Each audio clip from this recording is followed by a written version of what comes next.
السلام علیکم ورحمۃ اللہ وبرکاتہ۔ آج ایک ویڈیو نظر سے گزرا، اس وقت سے دل بہت غمگین ہے۔ اس ویڈیو کے ذریعے یہ خبر موصول ہوئی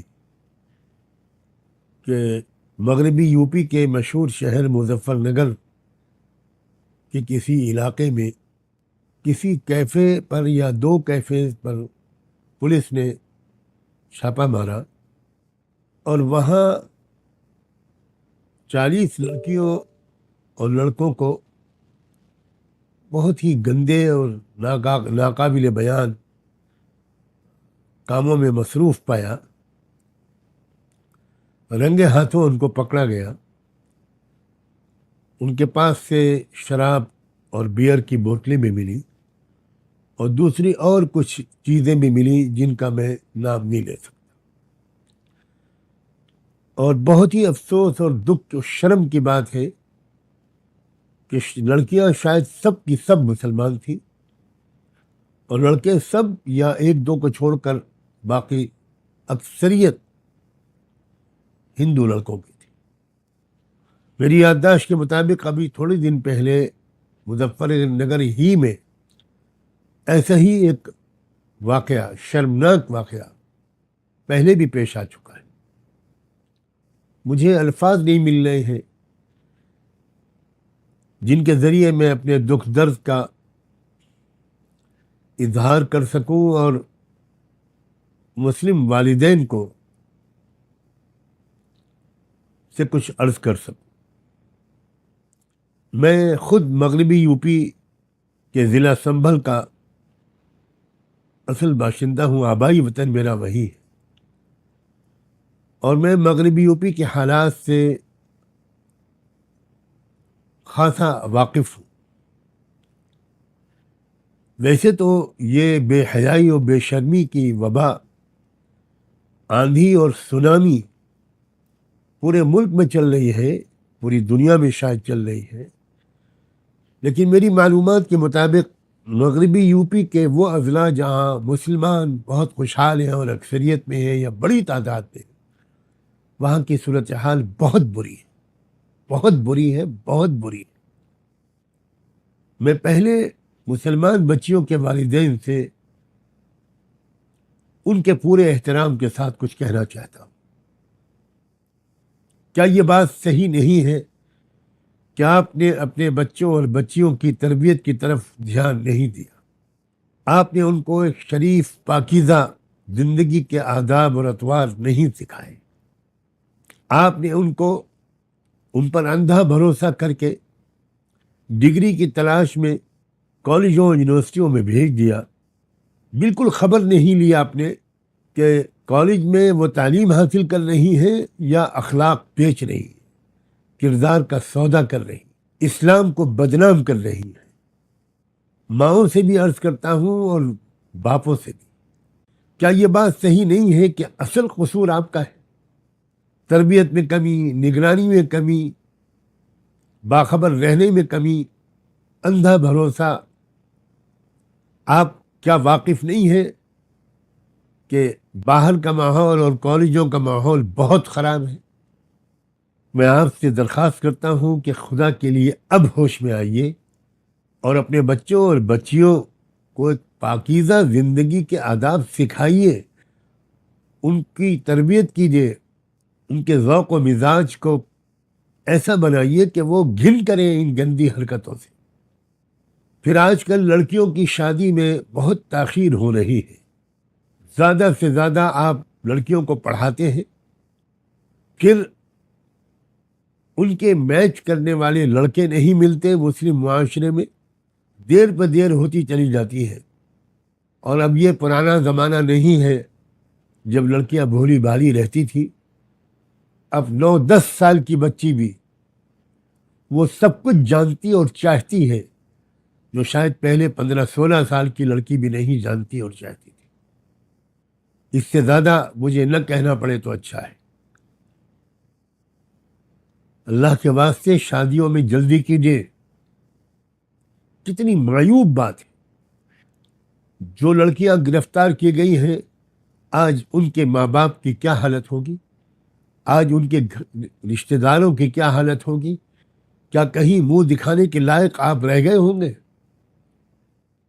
اب میں ان بچیوں سے خود براہ راست کچھ کہنا چاہتا ہوں.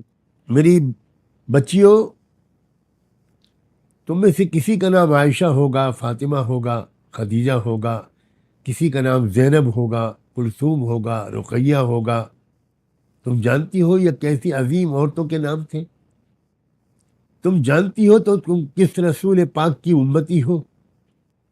میری بچیوں، تم مسلمان ہو، اسلامی تہذیب پر عمل کرو. جو غلطیاں ہو گئی میں صرف تم سے یہ کہتا ہوں اور بڑی محبت کے ساتھ کہتا ہوں، اب گڑگڑا کر رو رو کر اللہ سے معافی مانگو، توبہ کرو، اپنی زندگی کو بدلو. نماز پابندی سے جی لگا کر پڑھو، قرآن سے اپنے تعلق کو بڑھاؤ. کیا تم کو احساس نہیں ہوتا کہ تمہاری عمر کی لڑکیاں مسجد اقصی کی حفاظت میں جانیں دے رہی ہیں، شہید ہو رہی ہیں، سینے پر گولیاں کھا رہی ہیں؟ ان کی تمنائیں، ان کا کیریکٹر، ان کا کردار، ان کے جذبات کیا ہیں؟ اور میں اس سے زیادہ کہہ کر تمہارا دل دکھانا نہیں چاہتا کہ تم خود اپنے گریبان میں جھانک کر دیکھو کہ ان کا کردار کیا ہے اور تمہارا کردار کیا ہے، ان کی مشغولیتیں اور دلچسپیاں کیا ہیں اور تمہاری مشغولیتیں اور دلچسپیاں کیا ہیں. کیا تم اس بات کو نہیں سمجھتی کہ جن لڑکوں کو تم اپنا دوست سمجھ رہی ہو وہ تمہارے بدترین دشمن ہیں؟ ان کو اس کام پر لگایا گیا ہے کہ تمہاری زندگی برباد کرے، تمہارے خاندانوں کو بدنام کرے، تمہیں اس قابل نہ چھوڑے کہ کوئی تم کو اپنی بیوی کی حیثیت سے قبول کرے. تم نہ ادھر کی رہو نہ ادھر کی رہو. میں جانتا ہوں کہ تم پر جادو بھی کرایا جا رہا ہے، لیکن میں یہ بات بھی صاف کہہ دینا چاہتا ہوں، انہوں نے دور بیٹھ کر تم پر جادو نہیں کیا ہے، پہلے تم سے دوستی کی ہے. تم ان کی دوست بنی ہو، ان کے ساتھ پارکوں اور ہوٹلوں میں گئی ہو، تبھی ان کو موقع ملا کہ وہ کچھ مٹھائی کھلا کر یا کسی اور طریقے سے جادو کریں تم پر، اگر انہوں نے جادو کیا ہو. اور میں ان ہندو لڑکوں سے بھی کچھ کہنا چاہتا ہوں، حالانکہ مجھے شک ہے کہ میری یہ بات ان تک پہنچ پائے گی. میرے نوجوان بچوں، تم بھی بھارت کے ناگرک ہو، اور مجھے بھی اس بات پر گورو ہے، فخر ہے کہ میں بھی اسی بھارت کی مٹی میں پیدا ہوا ہوں. بچوں، تمہارے سماج اور تمہاری قوم میں بڑے بڑے لیڈر پیدا ہوئے، بڑے بڑے رشی منی اور مہاتما پیدا ہوئے، جنہوں نے مانوتا کی اور دیش کی بڑی خدمت کی ہے. بچوں، میں تم سے بڑی محبت کے ساتھ یہ ریکویسٹ کرتا ہوں، اپیل کرتا ہوں کہ تم ایجوکیشن پر دھیان دو، دیش کو مضبوط کرنے پر دھیان دو، اپنے کیریکٹر کو پاک صاف رکھو.